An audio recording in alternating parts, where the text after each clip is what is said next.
material can, nothing material can affect them. So they are Atmaramas. So Srimad Bhagavatam is also for them, Atmaramas. See the potential of Srimad Bhagavatam. So who are beyond everything, for them is also Srimad Bhagavatam is applicable. And Munis means who are on the path of self-realization. The great souls, even for them also Srimad Bhagavatam is relishable. And is so much relishable that they take up Hayatukim Bhakti, means they take up unallowed devotional service to Lord. That means Atmaramas and Brahmagyanis and Munis, they get attracted to devotional service. They get attracted to Srimad Bhagavatam. And they don't have any upadhis. They don't have any material designations. They don't say I'm American, I'm Indian, I'm man, I'm a woman, I'm this, I'm that. They don't have any material designation. They have done their complete Bhuta Shuddhi. They are completely purified any of designations. For them also Srimad Bhagavatam is applicable and relishable. And Srimad Bhagavatam talks about two designations actually. So they are beyond designations, but Bhagavatam talks about two designations. What are they? The one who is being served and the one who is serving. So the one who is beyond designations, they accept these two things. One who is serving and one is being served. So one is Bhakta and Bhagavan. So they accept this. That means Srimad Bhagavatam, Bhakta, Bhagavan, they are beyond, they are transcendental. That is what being established here.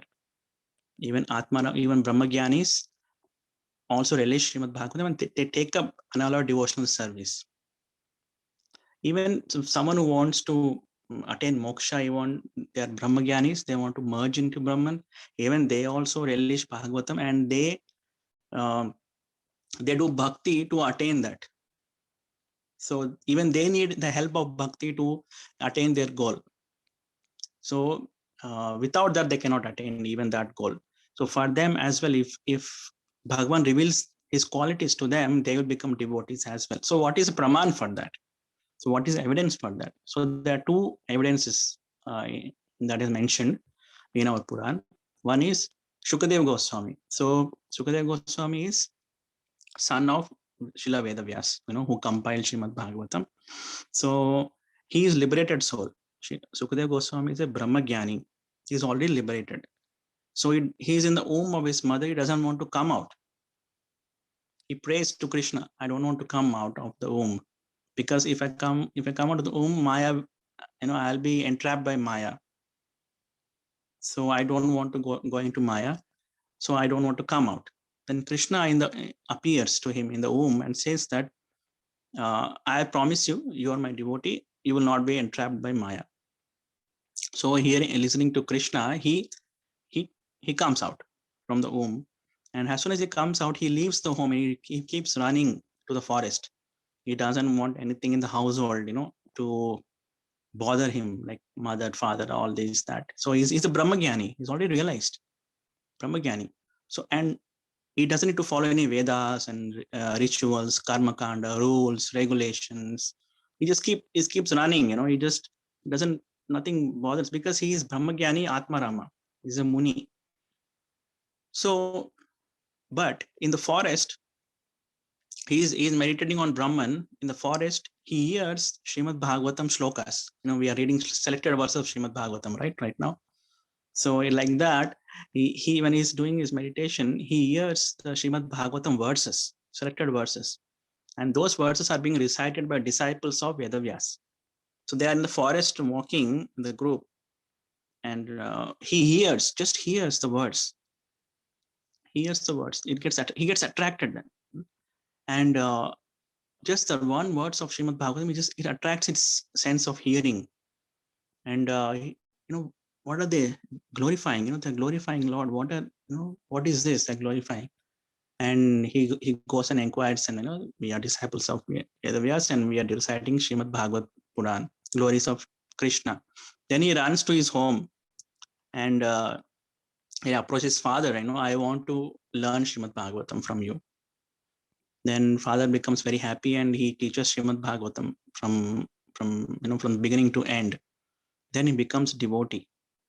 So a Brahmagyani, liberated soul, who doesn't need to follow any social rules and regulations, just by hearing Srimad Bhagavatam, he gets attracted to the qualities of the Lord and becomes a devotee.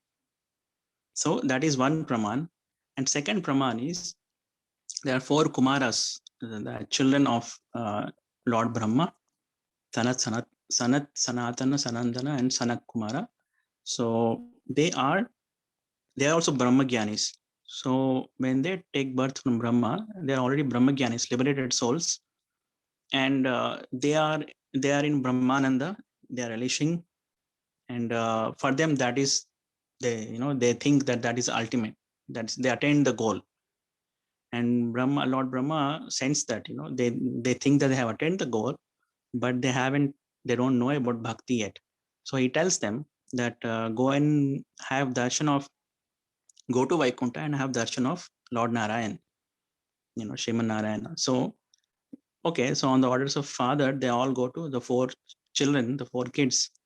They go to Vaikunta, and Lord, out of causeless mercy, because Lord Brahma is a devotee of Lord Narayan, so since his devotee has sent them, the kids, he decides to give mercy to them. So he reveals his form and qualities to them, and these four kids, they become completely like mesmerized, attracted to the qualities and form of Lord, and also they smell the tulsi. This we apply tulsi and chandan to the lotus feet of the Lord. They smell that in the the aguru and tulsi and chandan, and they smell that and they completely they go into ecstasy. So they think that we thought like we are Brahmagyanis, we know everything, but why these things are attracting us? So this means that this is transcendental to that. So Bhagavan is even beyond Brahman. So these are the two pramans. One is Shukadeva Goswami, liberated soul, and four Kumaras, they are also liberated souls. They all are Brahmagyanis, Atmaramas, Munis. They get attracted to devotional service and they do bhakti, unalloyed, ahitukim bhakti. So they do unalloyed devotional service to Krishna, and that proves that the qualities of the Lord, form of the Lord, and name, and his pastimes, they all are transcendental. They're all beyond Brahman.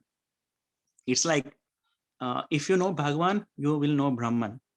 You don't need to go run behind Brahmananda, because if you know Bhagavan, you will automatically know Brahman and Paramatma. So if you take shelter of Krishna, Sri Krishna, Supreme Personality of Godhead, he will automatically know Brahman and Bhagavan. It's like a person in the rain, he wears a raincoat and is walking. You see the person coming in the rain, you also see the raincoat, right? In the same way, if you see Krishna, you'll also see Brahman. So it is like that. So you see Krishna, and the effulgence of Krishna is Brahman. So that is the glory of Srimad Bhagavatam. So yesterday we read the words where Srimad Bhagavatam helps conditioned soul, and today this words proves that Srimad Bhagavatam also attracts the liberated souls. So Prabhupada saying in the purport that, see, this words is very important words. It is worth memorizing it actually. These words and the words that we read yesterday, how Bhagavatam is so influential on the conditioned soul and liberated soul. So this words is so prominent that Lord Chaitanya explained these words in 61 different ways to Sanatan Goswami. It's in Chaitanya Charitamrita, Madhya Lila, I think some chapter 20, 24 or 25. So it is there. So these 61 different ways he explained each word. He took from the words and he explained it, and he explained it in different ways in the view of karma and jnana and bhakti. And ultimately, Chaitanya Mahaprabhu said that if you understand these words from the view of bhakti, you will understand it completely. All other ways are not direct ways to understand these words. But if you understand through bhakti, it's a direct understanding of these words. So here, Nirgranta means one is beyond rules and regulations. Urukrame means also Lord's name.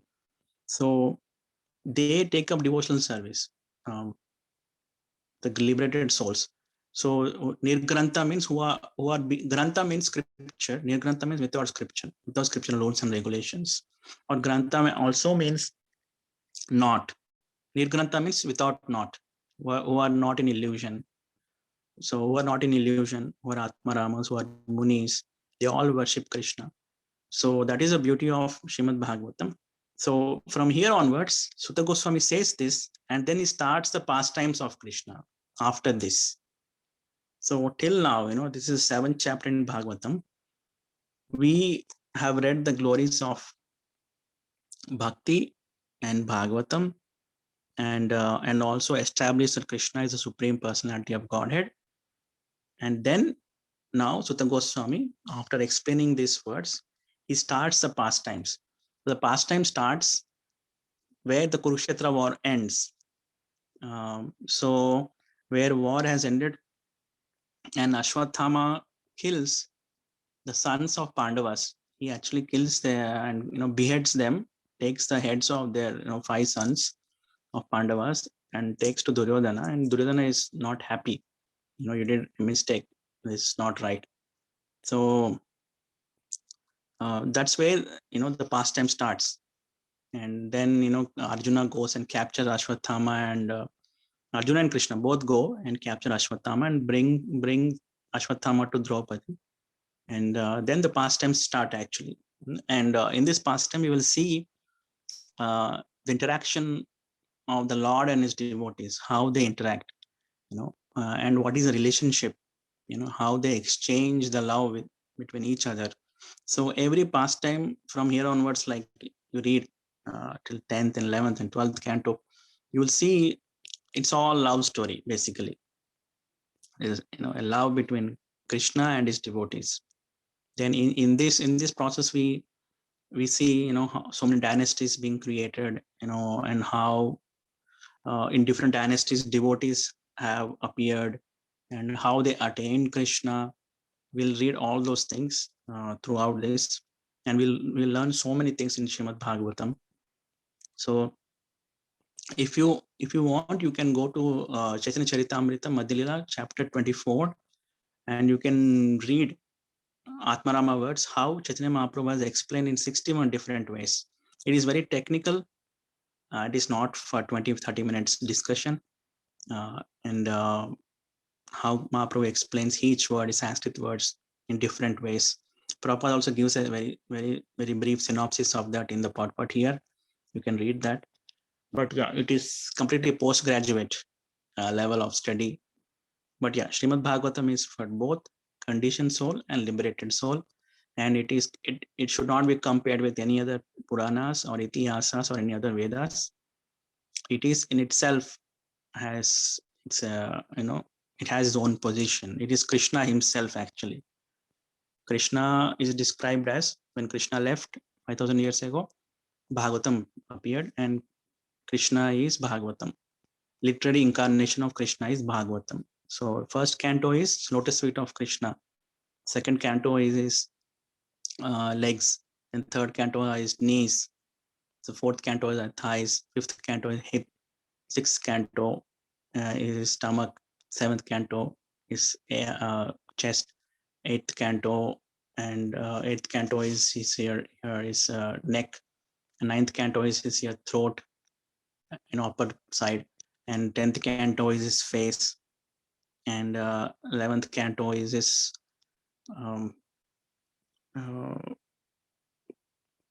crown, and 12th canto is his peacock feather.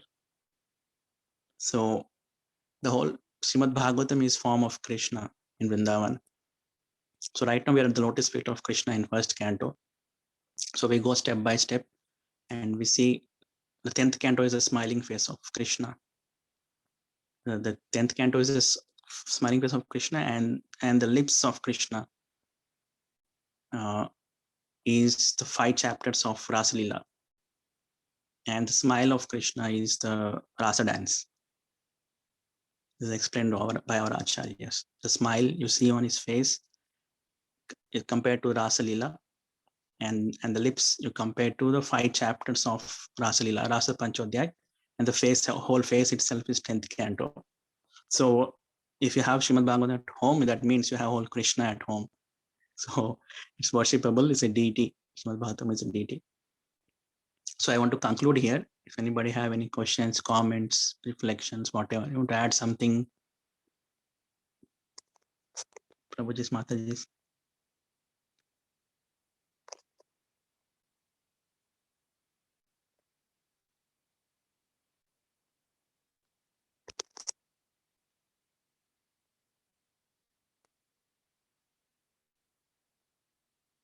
So yeah, yesterday we read about that verse for conditioned soul, and today this is for liberated soul. Krishna Prabhu. Yeah. Go ahead, Padampriya Mataji. I will ask later. Please go ahead, Mataji. Okay. Thank you, Mataji. Prabhu, what is there a meaning of Urukrame? So yeah, so see, this Prabhupada was explained these words in 61 different ways, right? So here Prabhupada is also explaining it as Urukrame means one who has taken steps. Prabhupada explaining in this purport that Urukrame is Lord Vamandev. One has taken steps, 3 steps. Nirgranta api Urukrame, one who is beyond the scriptures, one who is liberated, they worship Lord Vamana or Urukrame. That is one way of understanding. That is one Prabhupada explained. But you can get more meanings in Chaitanya Charitamrita Madhya chapter 24. Chaitanya Mahaprabhu explained to Sanatana Goswami. It's even more detail, and as I said, it is like something to sit on the weekend and sit with some devotee and discuss all those things at least 3-4 hours. With your like-minded devotee, sit with them and you can discuss for at least 3-4 hours this one words in different ways. It's in synopsis. You can read in teachings of Lord Chaitanya as well, but you can open Chaitanya Charitamrita and it's more detailed there. Okay, Prabhu. Thank you. Yeah, so it's very relishable, and yeah, it's a nice way to spend time. Okay, Prabhu. Thank you.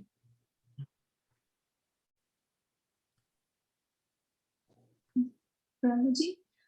Yeah, Padma Mataji. Prabhuji, while you are explaining, Prabhuji said, I heard like that. I'm sorry if I'm wrong with Prabhuji. Actually, I heard like, if you attain lotus feet of Krishna means you attain liberation also, like that, Prabhuji. But liberation, attaining Krishna is beyond liberation now, Prabhuji. Yeah. So these are all add-ons. When you buy some software, you get a lot of add-ons, right? So when you get Prema, you get a lot of add-ons also. So it will fulfill all your material desires first of all.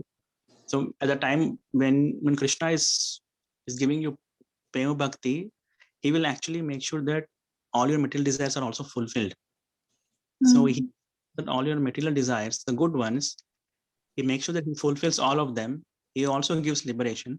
He also gives the Ashtasiddhis, the powers, where Ashtasiddhis, where you can become small or big, or where you can travel to any place in a moment, or you can fetch anything from anywhere.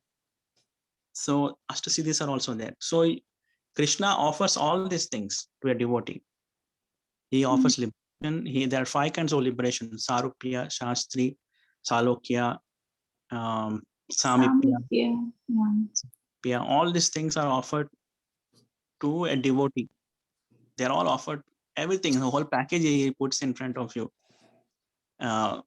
And but devotee, he just want to see Krishna's face, just want to just serve him. He want to just be with his devotees, Krishna's devotees, and just want to serve him. So all Mm. these things don't matter.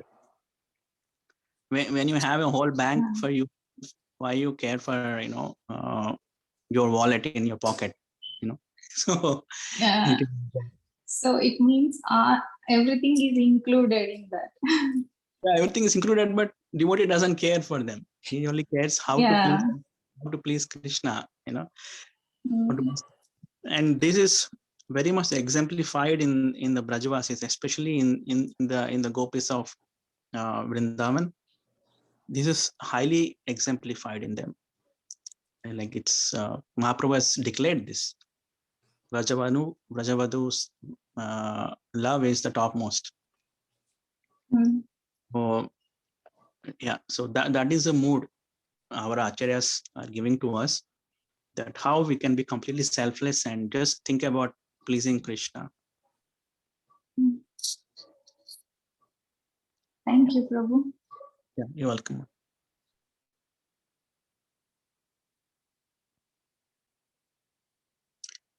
Yeah, all these things are more clearly explained as we read past times. If you analyze, Krishna gives all these things to his devotees, and devotees very nicely reject them.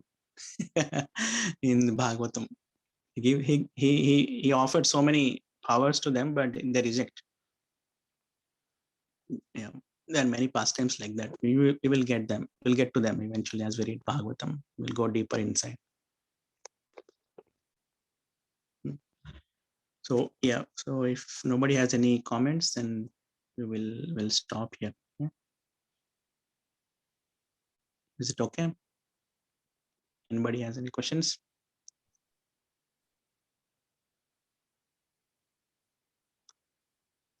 Okay. So yeah. So tomorrow we will have Jula Mataji will lead, and there'll be bhajan as well, right? So today we will conclude. Shrimad Bhagavatam की जय, श्रील प्रभुपाद की जय। वांछा कल्पतरुभ्यश्च कृपा सिन्धुभ्येव च पतितानां पावनेभ्यो वैष्णवेभ्यो नमो नमः। जय Hare Krishna. Good Hare night. Krishna. Hare Hare Krishna. Krishna, Prabhu. Hare Thank you so Krishna. much. Hare Krishna.